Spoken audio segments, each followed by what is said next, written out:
Bonjour à toutes et bienvenue dans ce nouveau podcast de Femmes à part dans lequel aujourd'hui nous allons parler de sorcières, de sorcières même, puisque c'est le nom que parfois se donnent ces féministes qui touchent à tout ce qui est sorcellerie. Ça n'est pas une blague, c'est un vrai sujet, j'avais hâte de vous en parler, c'était sur ma liste d'idées de podcast, je voulais vraiment partager ça avec vous et en fait je voulais avoir le temps de faire des recherches, de lire, d'écouter des podcasts, etc. Et jusqu'à présent je n'avais pas le temps. Donc j'ai fait ça ce matin et je vais un peu vous faire à la fois la synthèse de ce que j'ai entendu et en même temps déjà un début d'analyse et de réflexion. Le but ce n'est pas juste d'être là pour critiquer ou pour dénoncer, mais c'est aussi un petit peu vous montrer certains pièges dans lesquels on peut tomber finalement assez facilement.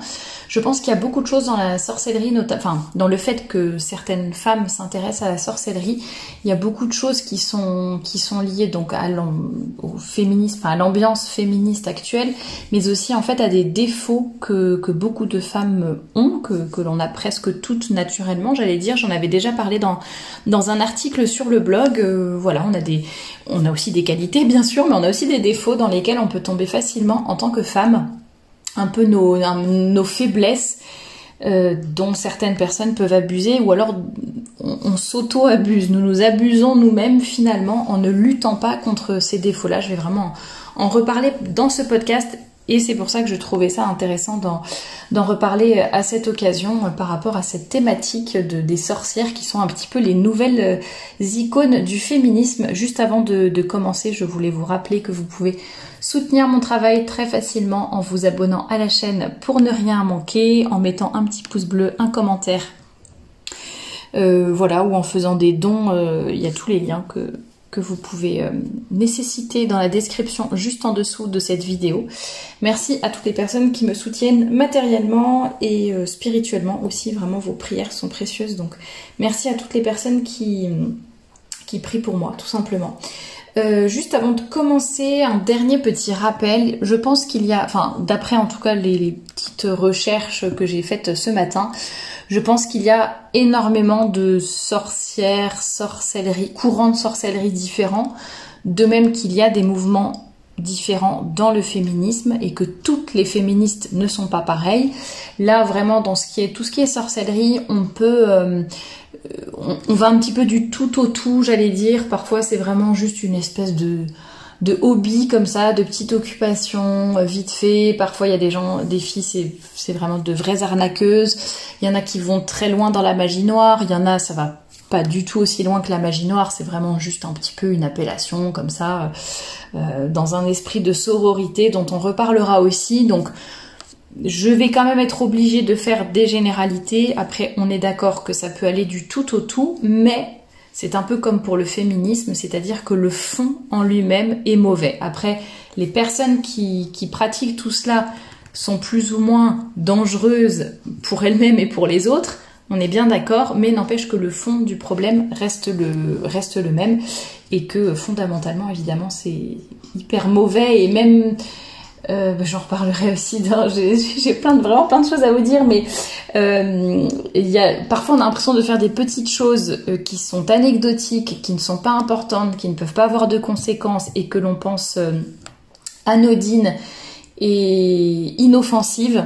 Et en fait on se rend compte que ça fait partie d'un tout qui est beaucoup plus grave, et c'est là qu'il faut faire vraiment attention à tous nos choix, à tout ce que l'on fait au quotidien. Je reparlerai un peu du yoga, je reparlerai aussi d'écrivains catho, type Claire de Saint-Lager et tout. On en reparlera, mais tout ça est un peu lié à ce sujet de la sorcellerie. Alors, comme je l'ai dit, de plus ou moins loin, mais ça reste du même acabit, donc faisons vraiment attention à nos choix de vie, tout simplement. Alors, je ne sais pas si vous avez entendu beaucoup parler de ce sujet des féministes et des sorcières. On voit de plus en plus d'articles à ce sujet, de plus en plus de podcasts aussi, et elles sont de plus en plus visibles dans le sens où, par exemple, lorsque Trump avait été élu, je crois, ou était en passe d'être élu pour la présidence des États-Unis, il y avait quand même beaucoup de sorcières qui s'étaient ou la confrérie officielle des sorcières, la witch, qui aux États-Unis, qui avait appelé toutes les sorcières à lui jeter un sort. Enfin, il y avait voilà la date qui était donnée, l'horaire, et à ce moment-là, toutes les sorcières étaient censées jeter un sort en même temps au président Trump. Donc elles sont de plus en plus, j'allais dire, de plus en plus visibles, de plus en plus virulentes, elles ne se cachent pas. Et elles œuvrent aussi sur la scène publique. Il y en a aussi qui n'agissent que dans la sphère privée ou dans certaines consultations. Mais il faut savoir aussi vraiment qu'il y en a qui font ça de façon très ouverte et très politique, très sociale, très écologique aussi. Ça, on va en reparler. Donc beaucoup de sphères sont touchées par ce problème de la sorcellerie. Et d'ailleurs, il y a des personnalités connues. Alors là, pour reparler par exemple des personnes qui avaient appelé à jeter un sort contre le président Trump, il y avait aussi Lana Del Rey, donc une chanteuse assez connue, qui avait fait un tweet à cette époque là-dessus, mais qui depuis a été supprimé apparemment. Nous, en France, on a notamment, elle est franco-suisse, Mona Chollet. J'en avais déjà parlé dans une chronique d'actualité, je crois. Elle parle beaucoup de sorcières et de sorcellerie aussi. Je ne sais pas si elle se définit elle-même comme une sorcière, mais en tout cas, elle en parle. On a Sandrine Rousseau aussi récemment qui avait parlé, je crois que j'en avais parlé en chronique aussi, qui avait parlé j'en reparlerai là dans le podcast, mais qui parlait des femmes elle préférait les femmes qui jetaient des sorts plutôt que les hommes qui construisaient des centrales nucléaires, je crois que c'était dans cette interview-là. Bref, vous l'aurez compris, à plus ou moins différents degrés, on entend vraiment beaucoup parler de sorcellerie aujourd'hui. Et notamment, quand on fait il suffit vraiment de taper sorcellerie, féminisme. Tous les podcasts, de toute façon, et articles que j'ai lus étaient toujours reliés énormément le féminisme et la sorcellerie. Alors, toutes les féministes ne sont pas des sorcières, et celles qui se prétendent sorcières ne sont pas féministes, hein, mais c'est quand même étroitement lié. Alors, pourquoi les féministes choisissent les sorcières comme leur icône? Donc ça, je vais un peu vous faire la synthèse de ce que j'ai lu ou entendu dans les différentes interviews, donc de plusieurs femmes différentes. Donc tout simplement parce que déjà la sorcière est considérée comme une femme libre, qui n'est pas sous la dépendance d'un homme. C'est une femme de pouvoir, c'est une femme intelligente, c'est une femme qui a des connaissances.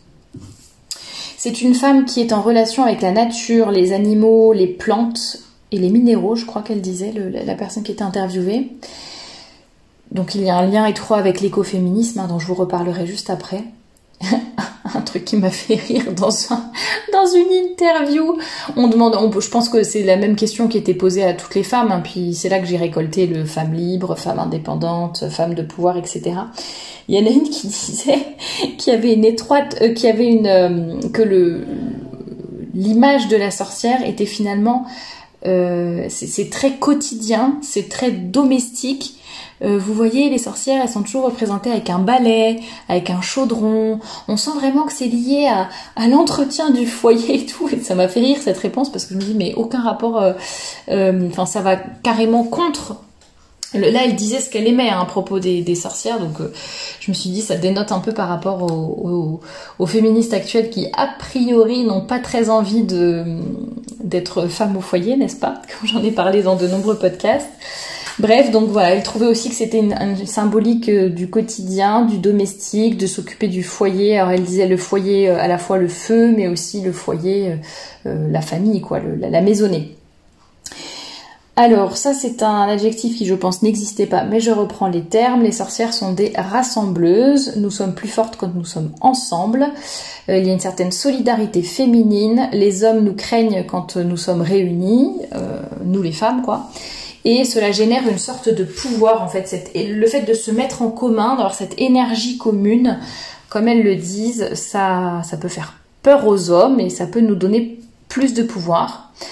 Elle parle également du fait de passer du temps entre femmes et sans jugement. J'y reviendrai après avec une anecdote hyper drôle que j'ai lue dans un article. Là j'ai trouvé ça intéressant, c'est vrai, se réunir entre femmes, un peu comme autrefois avec toute la transmission qui avait lieu, alors pas dans le sens on se réunit entre femmes dans cette espèce de sororité qui exclut les hommes, mais on peut repenser, bon c'était quand même il y a quelques années, hein, c'était pas récent, mais voilà, quand les femmes se retrouvaient au lavoir par exemple, et c'est là qu'il y avait aussi pas mal de discussions, alors tout n'était peut-être pas non plus très profond et très scientifique ou je ne sais quoi, mais je pense que c'était l'occasion aussi d'avoir beaucoup qu'on se transmettait les savoirs tout simplement de mère à fille, de grand-mère à petite-fille, entre voisines, entre cousines ou je ne sais quoi. Je pense qu'on se transmettait beaucoup plus de choses sur la vie, la maternité, l'entretien de la maison, la cuisine, peu importe, même la médecine, enfin médecine douce.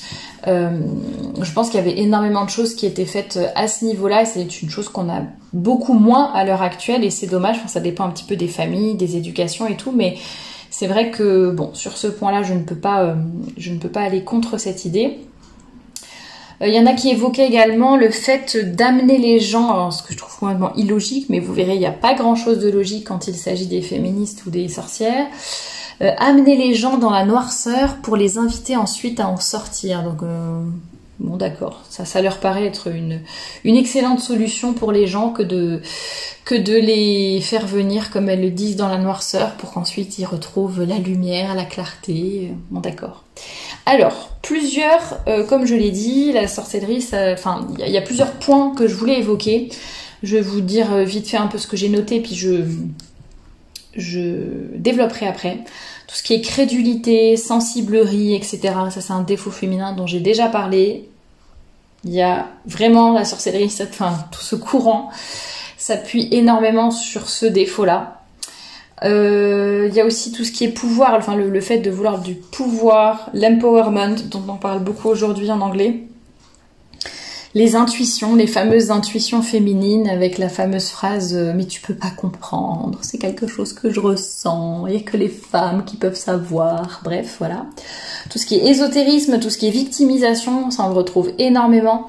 La sororité, j'en ai un petit peu parlé, j'en reparlerai. L'écoféminisme, on va parler d'argent aussi parce que c'est le nerf de la guerre, n'est-ce pas? Vous allez voir que tout ceci, évidemment, n'est pas anodin. On pense toujours avoir des saintes-nitouches en face de nous, entre guillemets, hein, qui sont toujours très, vraiment tournées vers les autres. Tout est fait pour libérer les femmes, pour le bien-être des femmes, pour le bonheur des femmes. Mais ça se monnaie, ça, n'est-ce pas? J'en reparlerai. Vous verrez vraiment...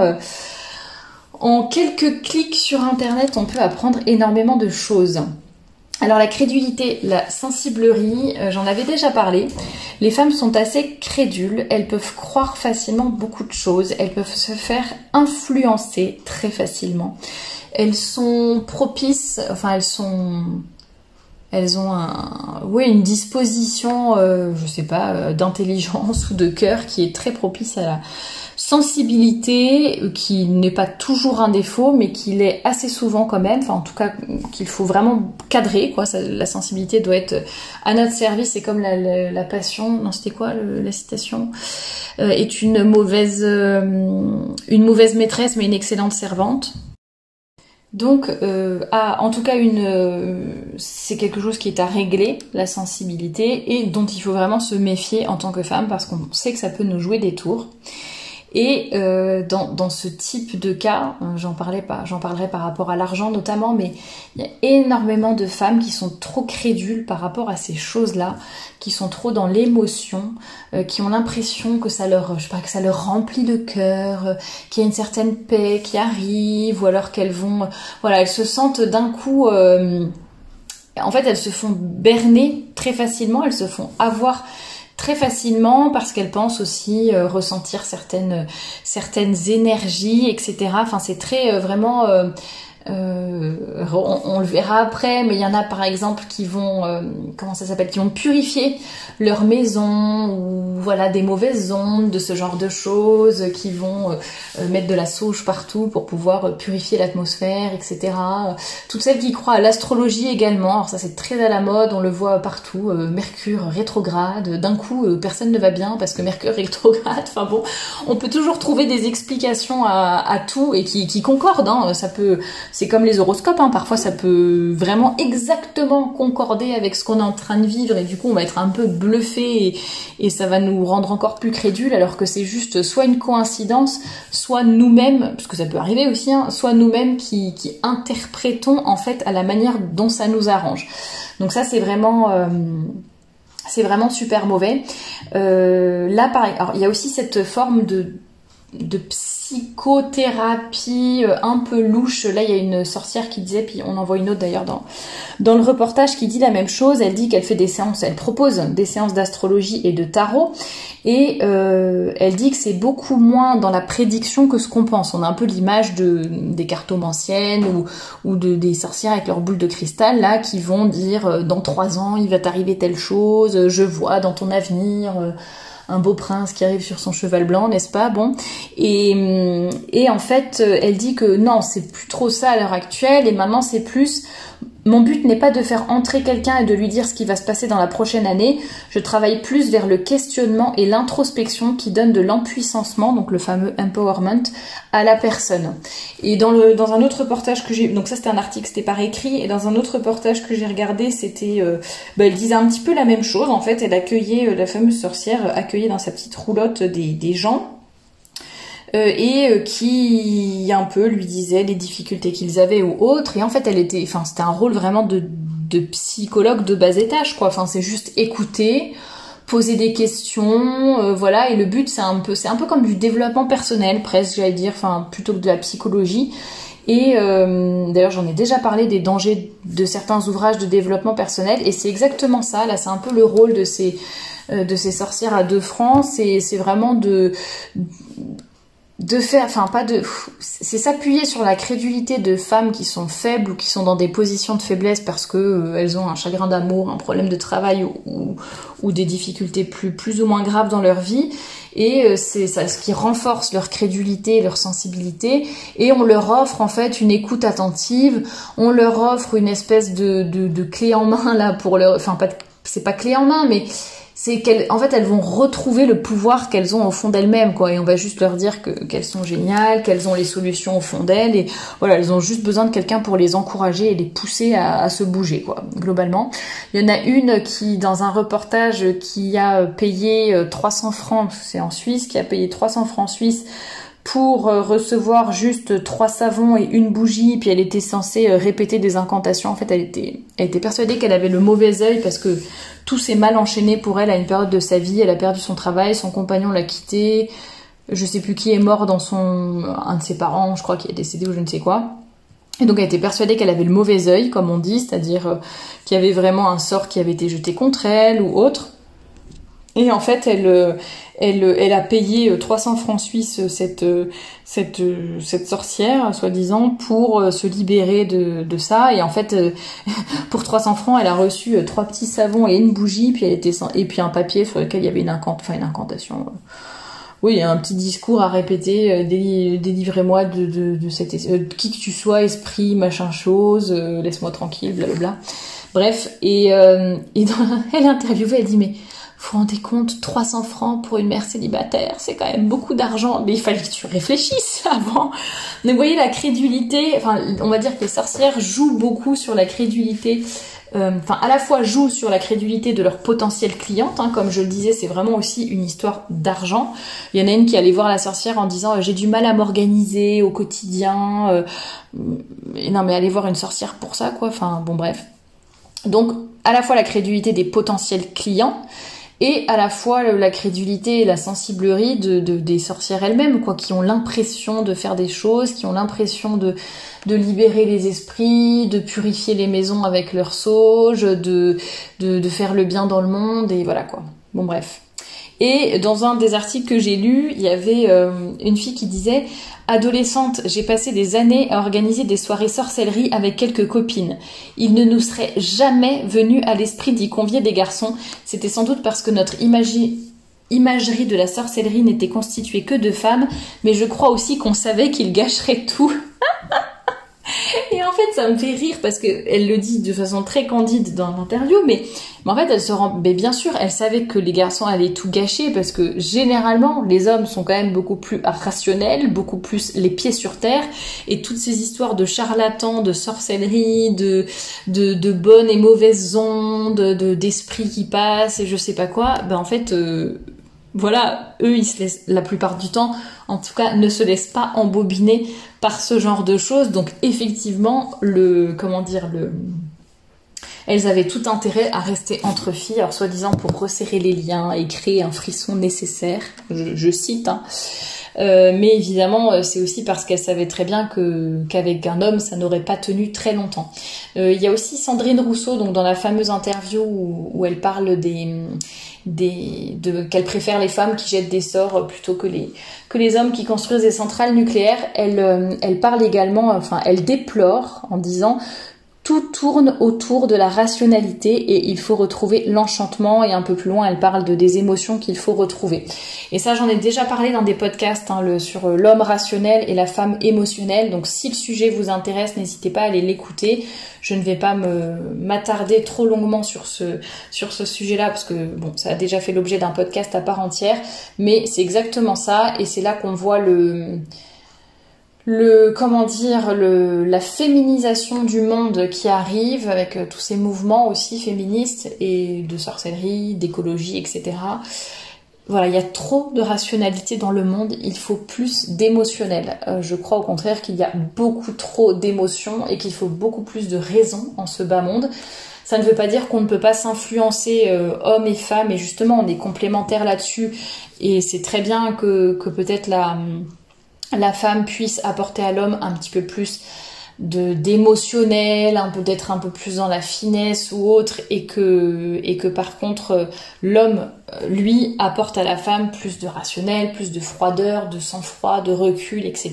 par rapport aux événements. Donc je pense qu'ils peuvent s'influencer mutuellement, enfin s'apporter peut-être quelque chose que l'autre sexe a moins.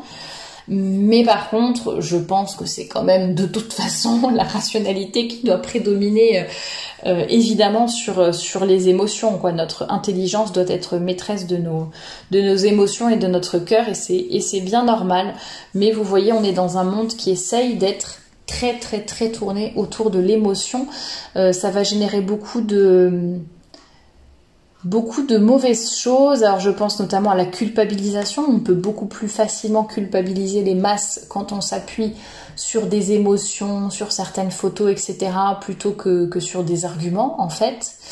Enfin des masses, pas tout le monde non plus, mais justement les gens qui ne réfléchissent plus et qui ne réagissent qu'avec leurs émotions sont beaucoup plus facilement manipulables. Et de toute façon, oui, enfin voilà, globalement, c'est surtout au niveau de la manipulation, je pense qu'on peut beaucoup plus se faire avoir. Et au niveau aussi d'un peu de j'allais dire la liberté, mais c'est pas le bon mot, un peu la liberté à outrance, c'est-à-dire que chacun fait ce qu'il veut, comme il veut, quand il veut, puisque de toute façon, on ne s'appuie plus sur la rationalité, sur la logique, sur le bien, le vrai, le beau. En fait, on s'appuie sur ce que je ressens à un moment précis, quoi. Donc forcément, tout part en cacahuète, en tout cas chez beaucoup de personnes, et notamment les féministes, parce qu'elles s'appuient sur l'émotion plutôt que sur la raison, sur ce qu'elles ressentent, plutôt que ce qui est vrai, objectif, prouvé, rationnel, etc. Et on pourrait encore dire beaucoup de choses, mais voilà un peu ce que je voulais redire. Donc bon, voilà, l'escroquerie là, 300 francs pour se libérer du mauvais œil, je vous en ai parlé, et ça c'est parce que vraiment ce sont des personnes qui sont trop crédules, quoi. Le thème, après avoir parlé donc de la crédulité, de la sensiblerie, justement je le dis pour différencier de la sensibilité qui est peut-être plus neutre, alors que la sensiblerie justement c'est un peu l'abus de cette sensibilité mise à toutes les sauces. J'en ai déjà parlé plusieurs fois là dans les citations, mais il y a beaucoup de choses qui sont dites avec la sorcellerie, sur le pouvoir, l'empowerment des femmes, leur redonner de l'importance, leur redonner un certain pouvoir d'action, enfin qu'elles aient de l'impact par leurs actions. Une autre citation que j'avais trouvée: depuis quelque temps, j'observe une espèce de résurgence de cet intérêt pour tout ce qui est magique, mystérieux et par conséquent puissant. Il y a comme un retour naturel au monstrueux et au fantastique qui nous permet d'oublier la dureté du monde et de nous offrir une forme de contrôle sur l'univers et nos destins à toutes et à tous.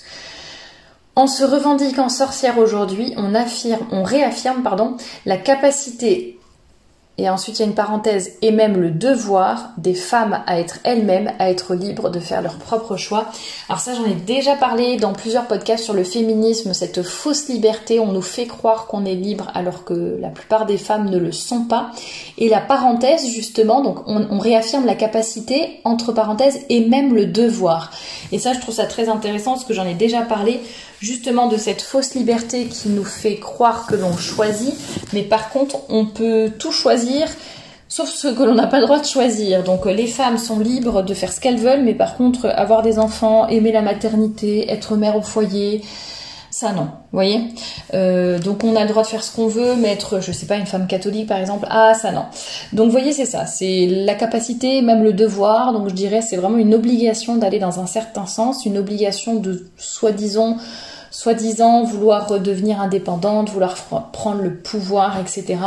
Donc j'avais déjà un peu évoqué ce sujet de l'empowerment dans un article du blog, je crois. Donc n'hésitez pas à aller le consulter, mais vraiment dans tous les articles, les podcasts là que j'ai écoutés par rapport à la sorcellerie, il est énormément question de pouvoir. C'est d'ailleurs pour ça, je vous ai dit que la sorcière a un peu été prise comme symbole du féminisme, et cette espèce d'envie, de besoin, soi-disant, je veux juste l'égalité, je veux juste retrouver ma capacité à décider pour moi-même ce que je veux. Ça va un petit peu dans le sens aussi d'écraser les hommes, de leur faire payer pour soi-disant ce qu'ils ont fait pendant toutes ces années aux femmes. Donc c'est pas non plus terrible. Autre point, les intuitions, la réponse, mais tu ne peux pas comprendre. Voilà, tout simplement c'est une porte de sortie pour les femmes, pour les aider à justifier un peu leurs choix idiots. Et pour ça, je suis tombée dans un des articles sur une citation de Mona Chollet, donc toujours la même, franco-suisse féministe, qui dit « La magie apparaît paradoxalement comme un recours très pragmatique, un sursaut vital, une manière de s'ancrer dans le monde et dans sa vie, à une époque où tout semble se liguer pour vous précariser et vous affaiblir. » D'ailleurs, ça rejoint un petit peu la victimisation dont je parlerai juste après. Mais en fait, ce qui me fait rire, c'est le début de la phrase. La magie apparaît paradoxalement comme un recours très pragmatique.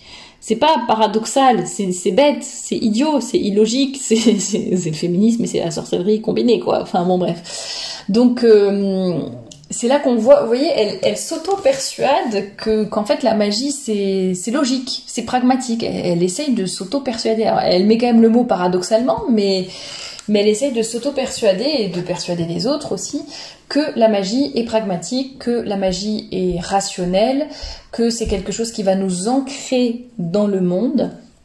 Et ça rejoint le point précédent sur l'empowerment, ça va nous permettre de réagir contre un monde dans lequel tout se ligue pour nous affaiblir et nous précariser, n'est-ce pas? Voilà, les femmes éternelles victimes.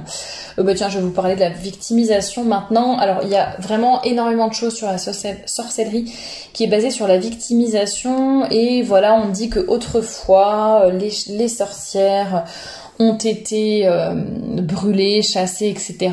pendant des siècles. Il y a eu je ne sais plus combien de milliers de sorcières par an. D'ailleurs, c'était 80% des femmes. Enfin, c'est toujours les mêmes chiffres que j'ai vus dans tous les articles. Et j'ai juste vu un article de Marianne, je crois, qui disait qu'en fait, ces chiffres n'avaient ni queue ni tête, n'étaient pas prouvés ni quoi que ce soit. Si jamais vous avez des documents ou articles intéressants par rapport justement à cette chasse aux sorcières, des chiffres ou quelque chose un peu d'historique qui rétablirait la vérité, ça m'intéresse, donc n'hésitez pas à me dire en commentaire.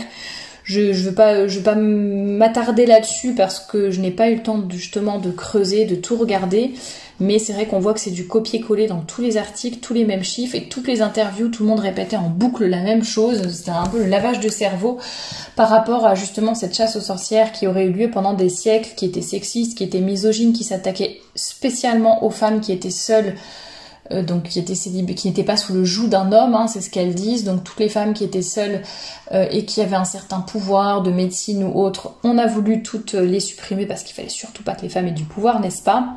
Et donc toute cette chasse aux sorcières, pardon, sexiste et misogyne, comme elles disent, a un impact sur les femmes aujourd'hui et sur la façon dont elles se perçoivent.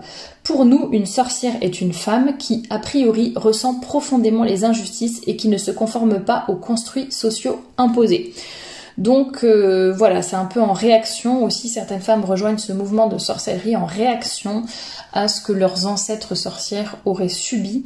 Et parce que pour elles c'est une bonne illustration, enfin c'est une bonne icône de leur lutte de femmes oppressées par le patriarcat, n'est-ce pas?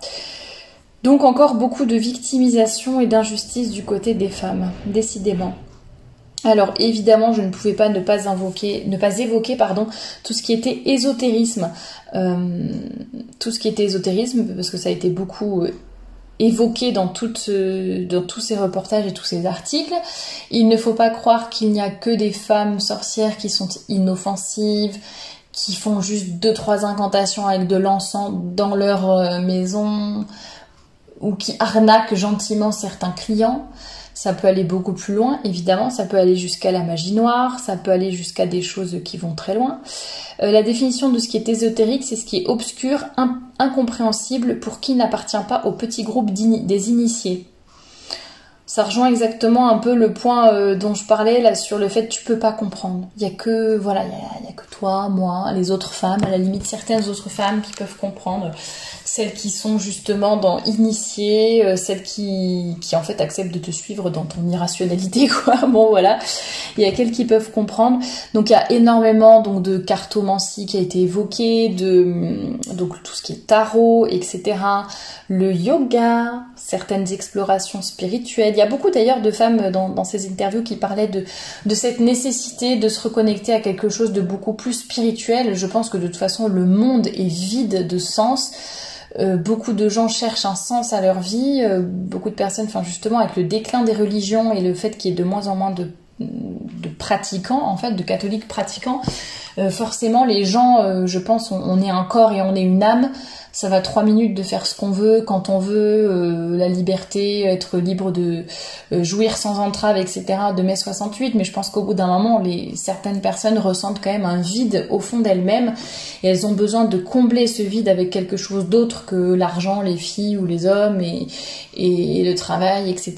Et donc elles cherchent un sens un peu plus profond. Donc certaines femmes vont, je sais pas, décider de créer une famille, par exemple, parce que ça va les aider à retrouver un sens à leur vie, et sinon certaines personnes aussi vont se tourner vers des choses un peu plus spirituelles, alors soit carrément se convertir à une religion ou autre, enfin une religion, il n'y a que la religion catholique qui est la vraie religion, mais qui vont voilà chercher dans certaines expériences spirituelles, on va dire, et ou alors voilà tout ce qui est yoga, tout ce qui est un peu sorcellerie justement, des espèces de retraites sur le féminin sacré, les énergies, bon, il y a des choses un peu louches. Et pourquoi je vous reparle de ça?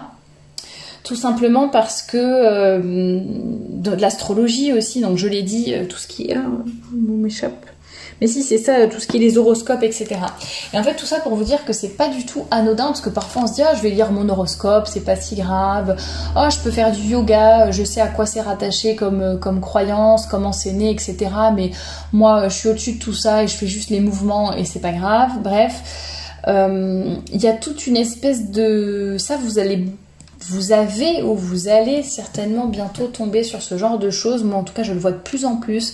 On parle de féminin sacré, d'énergie féminine sacrée. Il y a beaucoup de choses autour de ça aussi. Et je vous ai dit notamment que donc le yoga, j'en ai déjà parlé sur le blog. Donc si ça vous intéresse, je ne reviens pas là-dessus. N'hésitez pas, vous tapez yoga comme des grands dans la barre de recherche et vous trouverez ce que j'ai déjà dit là-dessus. Mais ça n'est pas anodin du tout et c'est même dangereux. Et je vous avais dit que je parlais de Claire de Saint-Lager, par exemple. Alors c'est pas pour la viser spécialement, je la connais pas cette brave dame, et elle dit des choses très bien dans ses bouquins. Il y en a un qui s'appelle... Ah, j'aurais dû regarder avant dans ma bibliothèque pour vous redire le titre. Mais peu importe, de toute façon, je veux pas spécialement que vous le lisiez, donc voilà. J'avais acheté un de ses livres, et puis quand je l'ai lu, il y a énormément de choses très bien, ça c'est génial. J'ai déjà d'ailleurs pris plusieurs citations de Claire de Saint-Lager que j'ai publiées sur le blog, sur Facebook, sur Instagram. Donc tout n'est pas jeté à la poubelle.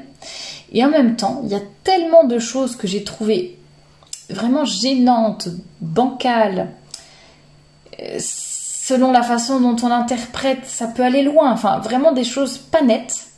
Et on se rend compte qu'en fait, je sais plus qui m'avait dit ça, mais qu'elle a été très très influencée par le chamanisme, par les voyages qu'elle a fait, je crois, en Inde. J'espère que je ne dis pas de bêtises, mais c'est facile à vérifier, je pense.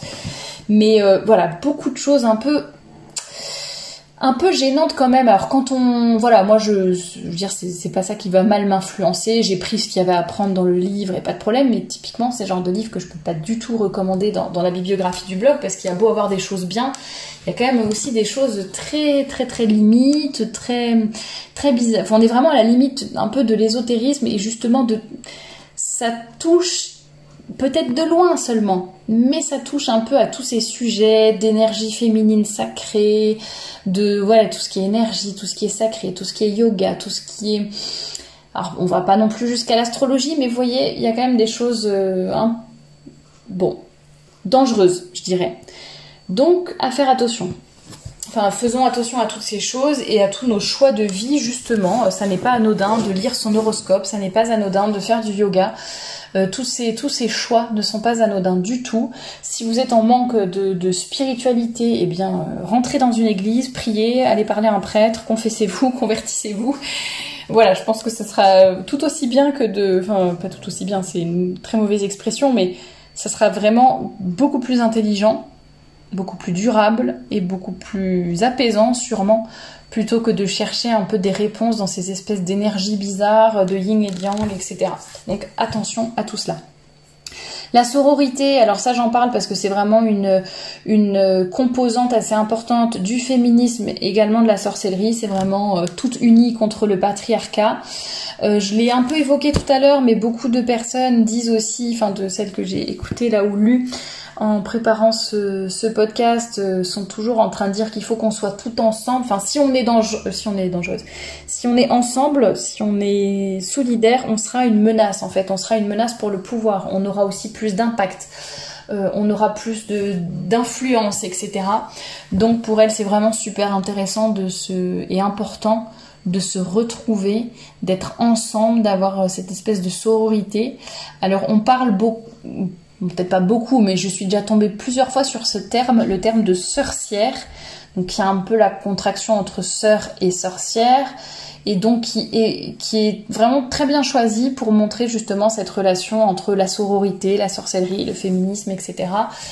C'est toujours ensemble, on va être plus forte contre les autres, mais en fait on se rend compte que dans la vraie vie, c'est insupportable d'avoir des femmes ensemble, et les femmes sont généralement beaucoup plus dures entre elles et envers elles-mêmes que les hommes ne le sont envers des femmes. Encore une fois, c'est une généralité, hein, mais globalement, c'est ce qu'on peut observer, en tout cas dans le milieu du travail, par exemple.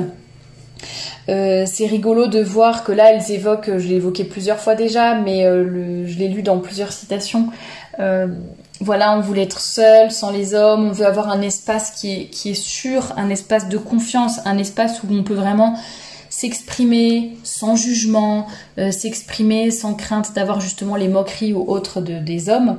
Et en fait, on se rend compte que, oui, entre femmes, souvent, en fait, entre nous, on va rien dire, et ok, safe space, comme on dit, et tout le monde est là, et tout le monde peut parler, etc. Mais par contre, après, en fait, on critique les femmes vont critiquer dans le dos, vont parler derrière les autres, etc. Alors que les hommes vont être beaucoup plus frontales, beaucoup plus directs, vont aller beaucoup plus au contact, et voilà. Donc c'est juste une façon de faire qui est différente, mais je crois pas qu'on puisse dire que forcément, quand on est entre femmes, c'est génialissime et tout va bien, quoi.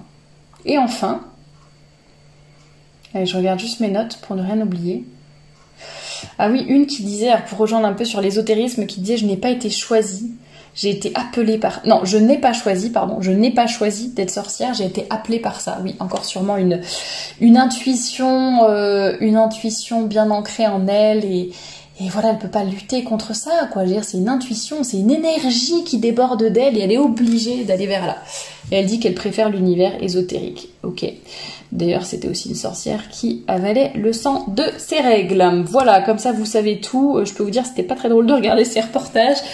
Ça va vraiment très loin hein, pour certaines sorcières. Donc elle dit que c'est génial, que c'est une auto-bénédiction parce que bon déjà c'est quelque chose qui sort de son corps et qui est bon pour son corps.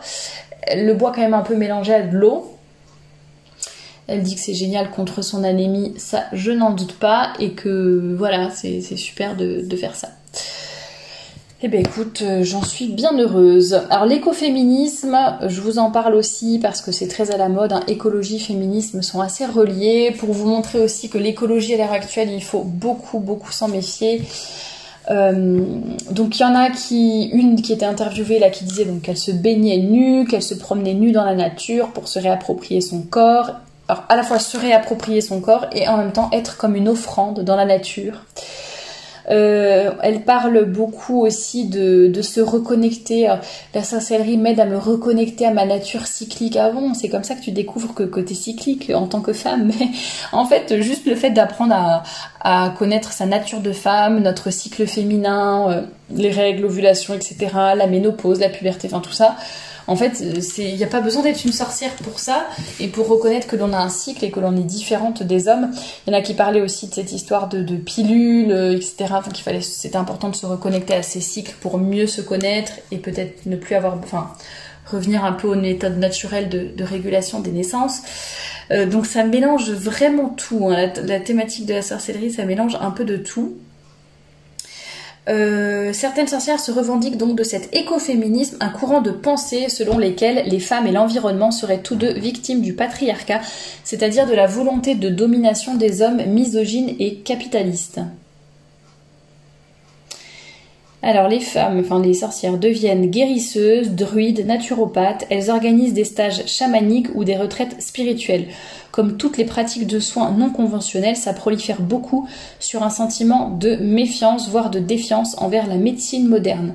D'après mes observations, je pense que beaucoup d'entre elles y croient sincèrement. Mais oui, mais ça c'est la crédulité dont on parlait juste avant. Alors je dis pas que les méthodes, la médecine alternative, qu'elles sont toutes mauvaises, ou que le fait de se soigner avec les plantes de façon naturelle, sans forcément se bourrer d'antibiotiques, etc. Je ne dis pas que c'est mauvais, que c'est forcément du chamanisme et de la sorcellerie, loin de là. Si vous me suivez, vous savez très bien que j'aime beaucoup tout ce qui est justement soins au naturel et médecine naturelle autant que possible, avec les huiles essentielles par exemple. Enfin, pour certaines choses, ça ne marche pas pour tout. Donc encore une fois, il faut ni tomber dans un extrême, ni tomber dans l'autre. Mais il faut pas non plus justement tomber dans l'extrême de dire toute médecine est forcément mauvaise. Enfin, il y a des moments où, voilà, s'il faut prendre un antibiotique, on en prend un. S'il faut aller voir le médecin, on va le voir et puis c'est tout. Mais bon, par pitié, ne buvez pas le sang de vos règles.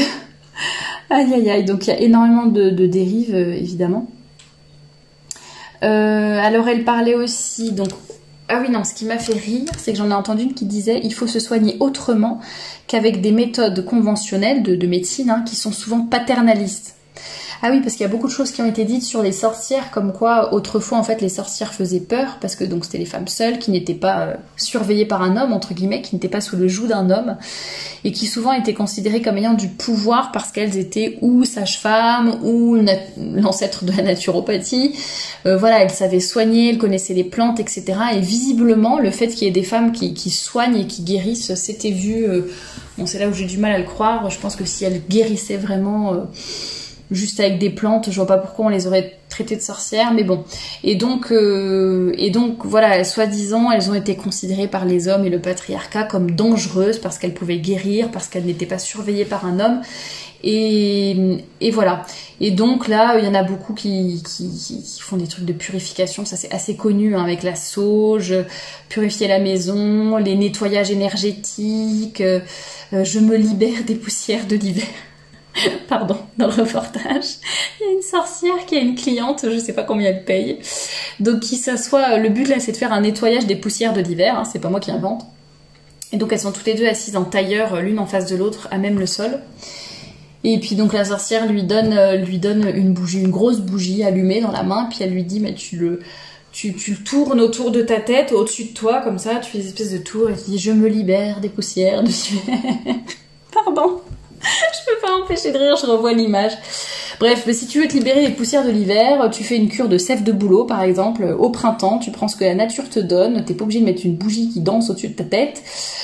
Tu peux faire avec des choses que l'on trouve dans la nature, des plantes ou autres que l'on trouve assez facilement quand on vit à la campagne. Et ça sera aussi bien pour te libérer justement de tout ce qui est toxines, etc. Je pense qu'il y a beaucoup de paysans ou de personnes qui vivaient plus dans les campagnes autrefois qui ont énormément justement ce genre de petites astuces avec des choses de la nature qui n'ont rien à voir avec cette espèce de charlatanisme de sorcellerie. Mais voilà, on fait avec ce qu'on trouve dans la nature, ça ne veut pas dire que c'est des choses magiques, ça ne veut pas dire qu'on fait des incantations ni quoi que ce soit, mais on profite de ce que la nature nous donne pour des choses, voilà, tant mieux si ça peut nous aider, nous servir, et puis après si ça ne suffit pas, ça ne suffit pas, mais bon, c'est comme le miel par exemple, qui est très utile pour beaucoup de choses. Il y a énormément de choses dans la nature, effectivement, qui peuvent nous aider, que ce soit pour guérir ou autre.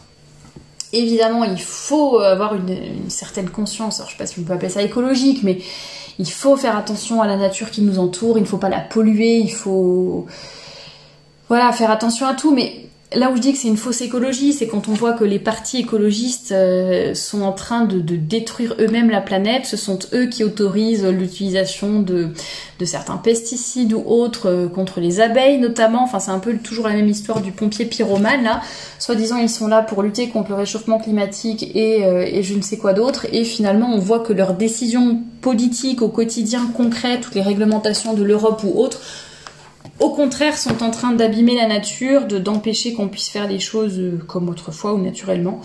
Et ça, quand on vit à la campagne, on s'en rend beaucoup plus compte, je vous assure. Et tous ceux qui ont gardé justement un certain bon sens le savent. Et c'est vraiment catastrophique. Donc que écologie, féminisme soient liés, ça n'est pas du tout étonnant. Quand on voit aussi... Enfin, c'est vraiment là qu'on voit que... Pourquoi je vous parle de tout ça? Bon, déjà parce que ça peut permettre de prendre du recul là-dessus et de se dire ok, donc il y a quand même certaines pratiques, il faut y faire attention. Il faut faire attention de ne pas être trop crédule, il faut faire attention à notre sensibilité, il faut faire attention parce qu'il y a quand même une tendance, même dans des bouquins catholiques, de femmes qui parlent justement de cette énergie féminine, sacrée, etc. Donc vraiment, mais triple attention, enfin quand vous voyez ces mots, vraiment, mais méfiance, parce que maintenant vous savez où ça peut conduire. Alors on peut toujours vous dire mais non mais c'est innocent, mais non mais faut pas mal l'interpréter, mais non mais c'est pas dans ce sens-là, mais non mais c'est dans un sens catholique.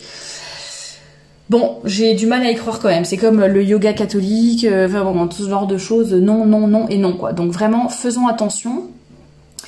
Et voyons jusqu'où enfin ça permet de voir aussi toutes ces choses, jusqu'où peut mener le féminisme, et ça permet de voir que tout est lié à l'heure actuelle, enfin pas tous les combats, mais presque en fait, le spirituel, le féminisme, l'écologie, on baigne dans une espèce de bougli-bougla d'ineptie, j'essaie de trouver un mot poli, vraiment, mais de bêtises, qui essayent de nous tirer vers le bas en nous faisant croire que, enfin, ou de nous attirer en nous faisant croire que nous aurons la paix, la réponse à nos questions, la liberté, toujours sous couvert, le pouvoir, la puissance, récupérer ce qu'on nous a volé, hein. On a été spoliés, on a été victimes, donc il faut qu'on se batte contre ça. Cette espèce de prédominance d'égocentrisme, de tu ne peux pas comprendre, c'est mon intuition, je suis au-dessus de tout, cette espèce d'irrationalité, d'émotionnalité qui va contre toute logique. Qu'est-ce que je voulais dire aussi? Oui, très relié aussi un peu au développement personnel, hein. Faut pas oublier que ça va beaucoup là-dedans, cette espèce d'apitoiement toujours sur soi. Bon, j'en ai déjà parlé donc j'en reparle pas, mais faisons attention à cela aussi. Moi j'ai l'impression que vraiment tout est un peu lié, donc faisons attention. Je me doute que vous n'allez pas finir par boire le sang de vos propres règles et faire des espèces de dépoussiérage de l'hiver avec une bougie au-dessus de votre tête, mais quand même faisons attention à tout cela. Je pense que c'est bien d'en avoir conscience et peut-être que ça vous permettra aussi d'avoir un petit peu comme des alarmes qui s'allumeront dans votre tête quand vous entendrez certains mots. Je pense que c'est le fait de voir que énormément de féministes donc prennent les sorcières comme icône et qu'énormément de féministes versent dans ces choses-là, se dirigent de plus en plus vers ces choses-là. je pense que ça peut aussi en dire beaucoup sur cette idéologie féministe en elle-même. Alors on va dire oui quand même, là c'est celles qui vont loin, etc. Mais je vous assure, il y en a qui vraiment qui vont pas si loin que ça. Hein. C'est pas forcément de la magie noire, c'est pas forcément des trucs complètement loufoques. Hein. Il y a aussi des choses... après parce qu'elles ont besoin de gagner de l'argent aussi, mais vous voyez, ça peut rester assez soft aussi. Mais c'est la même racine qui est mauvaise, et de toute façon le féminisme est mauvais en lui-même. Et donc c'est pas étonnant que les fruits produits ne soient pas très bons non plus. Mais quand on voit par exemple que Mona Chollet est quand même une figure féministe assez connue, reconnue, beaucoup citée, etc.